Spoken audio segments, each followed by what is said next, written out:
বন্ধু নমস্কার, কলকাতা ফটাফট টিপস চ্যানেলে আপনাদেরকে স্বাগত। তো বন্ধু দেখা যাক 8/4/2026 বুধবার আমাদের 1 থেকে 4 বাজে শুভ সংখ্যাগুলি কী কী। 3478 বন্ধু 1 থেকে 4 বাজের মধ্যে পাস পেয়ে যাবেন।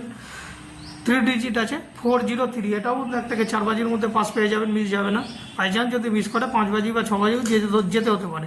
2 ডিজিট আছে 47, এটাও বন্ধু 1 থেকে 4 বাজের মধ্যে পাস পেয়ে যাবেন। বাই চান্স যদি মিস করে 5 বাজি বা 6 বাজি যেতে হতে পারে। 27 আরেকটা দিয়ে রেখেছি 42, এটাও বন্ধু 1 থেকে 4 বাজির মধ্যে পাস পেয়ে যাবে। দুটো করে সংখ্যা আছে, এটাও পাস পেয়ে যাবে বন্ধু, মিস যাবে না বন্ধু। তো নমস্কার, এই হচ্ছে আমার টিপস। আমার টিপস যদি ভালো লাগে তাহলে অবশ্যই লাইক কমেন্ট শেয়ার করবেন। আর আরেকটি কথা বলি, যদি সেম সেট যদি মুম্বাই মটকাতে প্লে করতে চান ওখানেও পাস পেয়ে যাবেন বন্ধু, মিস যাবে না বন্ধু। তো বন্ধু নমস্কার, ভালো থাকবেন, সুস্থ থাকবেন, আনন্দে থাকবেন। আবার দেখা হবে নেক্সট ভিডিওতে। নমস্কার।